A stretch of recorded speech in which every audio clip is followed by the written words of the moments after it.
nosotros hemos exigido al gobierno del señor Martín Vizcarra y al ministro de Educación, Martín Benavides, que aperture el diálogo para poder hacer llegar una evaluación de esta estrategia Aprendo en Casa, que a la fecha ha demostrado ser un gran fracaso.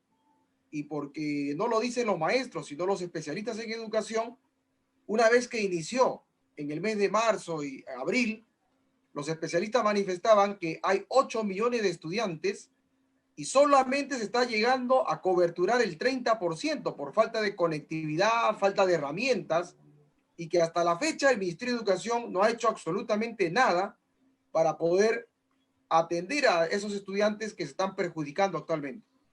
Hay muchos jóvenes, de un total de 30, ingresan 14, 15 estudiantes, ¿no?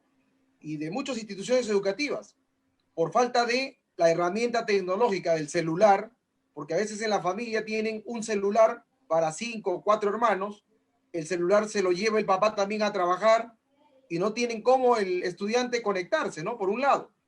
Por otro lado, también por la falta de economía, también no entran a conectarse y hay una serie de dificultades que los padres de familia no pueden facilitar esa herramienta tecnológica que es el celular, ¿no? Y ahora, sumado a ello, la conectividad que es el Internet. Hemos visto últimamente también la denuncia de la irregularidad de la contratación de tablets dado por la Contraloría. Hemos visto también el contrato para cada empleada del Ministerio de Educación de zapatos y carteras por 1.550 soles por cada trabajadora, y al profesor prácticamente solamente nos quieren dar un contrato de 15 gigas que equivale aproximadamente a 30 soles. Y para que le sea usted acreedor de esos 15 gigas, usted tiene que tener un contrato postpago. La pregunta es, entonces, ¿de qué me sirve que me incorporen 15 gigas si yo tengo mi contrato con una empresa operadora de telefonía? Entonces, más engaño no puede haber, pues, y no hablan. Lo que el maestro necesita, y los estudiantes también, es que se pague un bono para que los maestros y estudiantes puedan cubrir el gasto de energía eléctrica, agua, ¿no? El internet y de repente el equipo que muchos también han tenido que comprar por falta de equipos con conectividad adecuada. Y de igual manera el estudiante. La ministra de Economía en el Congreso de la República, en su exposición del presupuesto de la República, manifestó que iba a entregar bonos de conectividad a los profesores y estudiantes. Pero ahí la ministra habló de que solamente iba a entregar a 50.000 profesores, cuando somos más de 300.000 profesores. Que iba a entregar la conectividad para estudiantes, pero solamente para 500.000 de estudiantes. Y los estudiantes son 8 millones de estudiantes. Entonces, indudablemente, ¿qué está sucediendo? ¿No?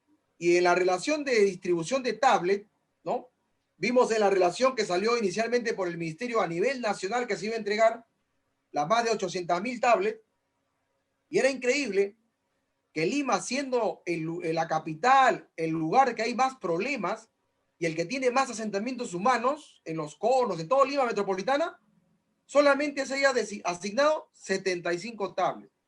¿Qué pasa? ¿O es que en Lima las cosas están muy bien, es el país de la maravilla, todos los estudiantes no tienen ningún problema, cuando la misma prensa se ha ido a Ticlo Chico, Villa María del Triunfo, y ha encontrado una realidad que no tienen los servicios básicos, ni agua, ni luz, ni desagüe? Cuando han preguntado a la población, señor, ¿cuál es la prioridad para usted? ¿No? La alimentación. Entonces la pregunta es, ¿cómo sus hijos van a conectarse en la estrategia Aprendo en Casa entonces? Entonces, si así estamos en Lima, ¿no? ¿Cómo estarán las regiones, los lugares alejados, las zonas rurales? Lo que hemos venido denunciando fue, en otras palabras, las primeras víctimas de la aplicación de una ley de reforma magisterial que tenía como pretexto la meritocracia y las evaluaciones punitivas. Es decir, los maestros no han salido jalados, sino es parte de la aplicación de una ley de reforma magisterial, un régimen laboral flexible que ha empezado a despedir bajo el pretexto de la evaluación. Comenzó en el año 2013, porque recordemos, la ley de reforma magisterial se promulgó en noviembre del 2012, y en el 2013, a partir de junio, empezaron a aplicarla y despidieron a maestros por el pretexto de la edad, cuando esos maestros fueron nombrados con el régimen laboral estable de la ley de profesorado 24029, y de acuerdo a ese régimen, su edad de jubilación era los 70 años. Pero como en este sector nadie de alguna manera pensó que esa agresión iba a seguir trascendiendo, pero se estaba cometiendo ya un abuso contra los maestros por edad. Luego ya se vino también el despido por evaluación a los directivos, bajo el pretexto de una evaluación, de un examen de conocimiento que usted recordará fue en octubre del 2014. Del 100% de directores que se presentaron a la evaluación, solamente aprobaron al 20%. Entonces, ahí se generó una segunda ola de despidos. Luego vino los despidos de los maestros interinos que no tenían título el 30 de enero del 2015, y fueron alrededor de 15.000 profesores que no tenían título.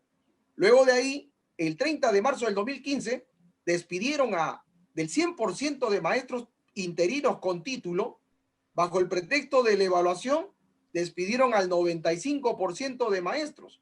Solamente ingresaron 500 maestros. Entonces, ahí se ve que el problema no es una evaluación, que si se salió jalado o no. El problema es que la ley de reforma magisterial, su carácter, su evaluación es punitiva con orientación a despedir. Y ese es el camino que espera a los maestros activos actualmente. Desde el gobierno de Belaúnde, la educación se tomó como clientelismo político, y en el cual, por clientelismo político, no interesaba si tenía título o no tenía título, cuando realmente debería hacerse respetar la carrera docente y la educación pública. Y el ingreso debió siempre ser con título. Pero los gobiernos de turno, el gobierno de Belaúnde, se acordarán, hizo ingresar a maestros sin título, ¿no? Luego el gobierno de Alan García, en el primer gobierno, también hizo ingresar a maestros a trabajar sin título, hasta con quinto de secundaria. Actualmente este gobierno sigue contratando también profesional, o mejor dicho, personas sin título pedagógico. Y una muestra, en los colegios vemos, en zona rural también vemos, y hasta el mismo Ministerio de Educación, los mismos funcionarios, ¿no? El viceministro, el ministro, son personajes o son personalidades que no tienen título. Entonces, ¿de qué meritocracia hablamos? ¿Y de dónde viene la responsabilidad? La responsabilidad no es de los maestros, es de los que dirigen la política de Estado en educación, del modelo económico neoliberal, que no ve realmente pues la calidad educativa, sino está viendo el negocio como digamos, el objetivo fundamental de todo este modelo, ¿no? Entonces no interesa la calidad, porque si le interesara la calidad educativa, hoy en día más del 70% de estudiantes no estarían siendo perjudicados, y el presupuesto general de la República de Educación estaría siendo, digamos, respetado de acuerdo a lo que ha establecido el Acuerdo Nacional en el 2001, el Consejo Nacional de Educación y la propia Ley General de Educación, que no debe invertirse en educación no menos del 6% del PBI. ¿Y cuánto han asignado? Después de la histórica huelga que hemos estado presente en el 2017, ¿cuánto han asignado? 0.1% del PBI. Antes había las facilidades del curso de profesionalización docente, antes, ¿no? Pero ahora, indudablemente, como le reitero, los profesores salieron bajo el pretexto que no tenían título, pero el mismo Ministerio de Educación, a través de la SUGEL, los ha vuelto a contratar. Entonces, como decían que ya no pueden seguir en el servicio si no tienen título, pero los vuelve a contratar. ¿Por qué? Porque lo que en el fondo no quería era tener una relación laboral que ese maestro tenga beneficios. Ahora lo contrata bajo la modalidad CAS, y es contrato temporal, un CAS solamente le pago por el tiempo que trabaja. Y ahora, indudablemente, por un lado. Por otro lado, decían que solamente deben trabajar los que tienen título. Pero actualmente, en el magisterio trabajan personas, o mejor dicho, están contratando personas que no tienen título. Entonces, ¿cómo explicamos entonces eso? Y hay más de 3.000 profesores que no tienen título, pero están contratados este año 2020. Y eso el Ministerio de Educación lo sabe. En el fondo, está cometiendo un gran abuso de autoridad y sorprendiendo a la opinión pública, ¿no? De que va a perjudicar la reposición de todos maestros, va a perjudicar a la educación pública. En el fondo, lo que va a perjudicar es a los contratos de bachilleres que tiene el Ministerio de Educación y los grandes contratos de consultorías, que nada bueno han beneficiado a la educación pública. Se destina grandes presupuestos a asesorías, consultorías.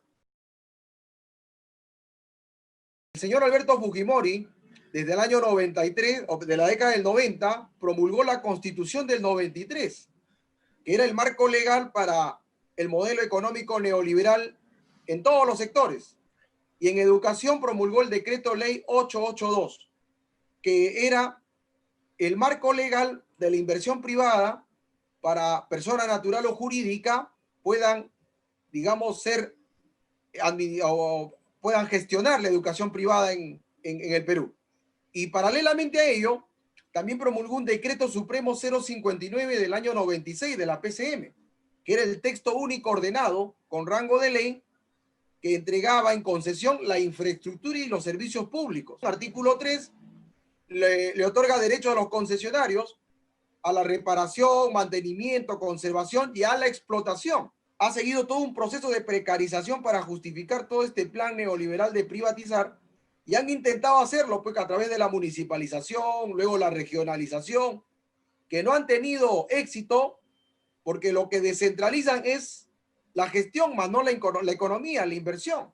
Entonces han fracasado y por las luchas de los padres de familia y los maestros, en el gobierno de Ollantumala emitieron la ley 30.167 y su reglamento, el decreto supremo 127 del 2014, para mejorar las concesiones en educación y mejorar el decreto supremo 059 del año 96, que no lo deroga, sino lo modifica y lo mejora en beneficio de los empresarios.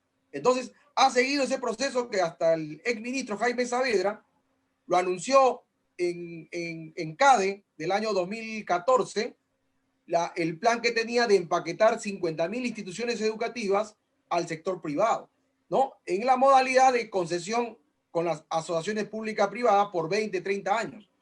Luego, eso se ha venido denunciando y paralelamente a ello se ha llenado de hostigar a los profesores, el acoso laboral, para ir de alguna manera precarizando la educación pública, la inversión y de pasada también al profesor. Entonces, como si el profesor fuese el gran responsable de la crisis de la educación pública. Y con la huelga del 2017 se desenmascaró toda la crisis política del gobierno central, la crisis en educación, por la falta de voluntad política por invertir en educación y solucionar. ¿Qué hicieron? Emitieron una resolución ministerial, la 470 del año 2017 del Ministerio de Educación, donde expresaba los compromisos. Uno, era el sueldo equivalente a una UIT al 2021. Se comprometieron a sacar un cronograma bajo un estudio técnico que el propio Ministerio de Educación iba a elaborarlo. El pago del 30% de preparación de clases. Luego también el nombramiento para maestros contratados y auxiliares de educación. Luego también el compromiso de que la evaluación debe ser una evaluación para especializar, actualizar, perfeccionar, no una evaluación punitiva. Planteamos también que debe salir un cronograma que establezca realmente el incremento anual del PBI educación. Entonces, ante ello, indudablemente que ahora, aprovechando la pandemia, como reitero, ¿no? Lejos de invertir en educación, más bien están aprovechando la pandemia para deshacerse de la educación pública y continuar con la precarización y haber promulgado esta RM 326 que entrega pues bajo el pretexto de convenio los colegios de gestión pública a la gestión privada, empresas entre comillas que no tienen fines de lucro, empresas privadas sin fines de lucro. Entonces yo no conozco ninguna empresa privada que no tenga fines de lucro, ¿no? Por ejemplo, ¿no? Les doy un ejemplo. La constitución de las empresas, las universidades privadas, por ejemplo. La constitución de las universidades privadas se constituye como asociaciones civiles sin fines de lucro. Pero sin embargo, nosotros vemos aquí en nuestro medio que universidad privada no cobra pensión. Ninguna, todas cobran pensión, ¿no? Los colegios, las transnacionales también tienen su su empresa privada sin fines de lucro. Por ejemplo, la Transnacional Telefónica tiene su asociación civil, Fundación Telefónica, que regala capacitaciones a los colegios, ¿no? Ya sabemos por qué. Porque se va a acoger a la RM326. La Sauder Perú, una transnacional, tiene también su asociación civil sin fines de lucro, ¿no? Apoyemos al cobre. ¿Y cuáles serán los colegios que van a administrar? Los que ha terminado de construir recientemente el Ministerio de Educación en todo el país, en Lima y en todo el país. Indudablemente que esos serán los colegios que van a entrar pedidos por la empresa privada para poder realizar la gestión que ellos están esperando. Actualmente, hablar de meritocracia indudablemente es una demagogia por parte del gobierno, ¿no? Y esa campaña que iniciaron prácticamente en educación, ya el magisterio ha visto que es una gran mentira, una gran demagogia, que trafican con esa palabra, porque no existe meritocracia en educación ni en ningún sector. Porque si no, veamos actualmente, ¿no? El ministro de Educación es sociólogo. La viceministra de Gestión Pedagógica es bachiller en antropología, ¿no? Entonces, si las máximas autoridades de educación no tienen el título de profesor, entonces, ¿qué meritocracia se le puede pedir al profesor? Ahora que han aprobado la ley de reincorporación de maestros interinos, los maestros no solamente tienen título pedagógico, sino tienen también segunda especialidad, tienen maestría, doctorado, hasta segunda carrera profesional. Lamentablemente, acá en el país, la meritocracia no existe porque los señores bachilleres que trabajan en el Ministerio de Educación ganan pues un mínimo de 10.000 a 30.000 soles siendo bachilleres. Y el profesor, para que tenga un contrato, al profesor le ponen una serie de requisitos, ¿no? Y encima tiene que competir con una cantidad de postulantes y han reducido también la cantidad de vacantes para que al final le den la plaza y le paguen solamente 2.000 soles. Entonces, ese es prácticamente un gran abuso, una gran burla al Magisterio Nacional. Al respecto, indudablemente que es un aspecto bastante delicado y ahí, bueno, tendrán que asumir su responsabilidad los que tengan la responsabilidad en el proceso de investigación, ¿no? Y eso creo que de alguna manera, como le voy a repetir, ya es un caso bastante delicado que no podríamos decir que es la generalidad, no son casos excepcionales. Y para eso hay un proceso investigatorio y un debido proceso que deberá seguirse para que puedan determinar la responsabilidad que pueda tener ese docente y puedan, digamos, asumir esa responsabilidad de encontrarse, ¿no? Las evidencias, las pruebas, y creo que ahí, para ello hay un proceso administrativo que tendrá que seguir su proceso y determinar, pues, la comisión el grado de responsabilidad que puedan tener esos maestros en estos casos, ¿no? Pero no es una problemática general, ¿no? Son casos excepcionales, ¿no? Pero tiene también su tratamiento que deben seguir también el procedimiento. Por eso estamos en un Estado de Derecho donde tienen que también seguir pues el debido proceso y realizarse las investigaciones correspondientes para que puedan llegar pues a una conclusión y una parte resolutiva en el cual determinen cuál es el grado de responsabilidad de las personas, de las presuntas personas que cometen estos actos, ¿no?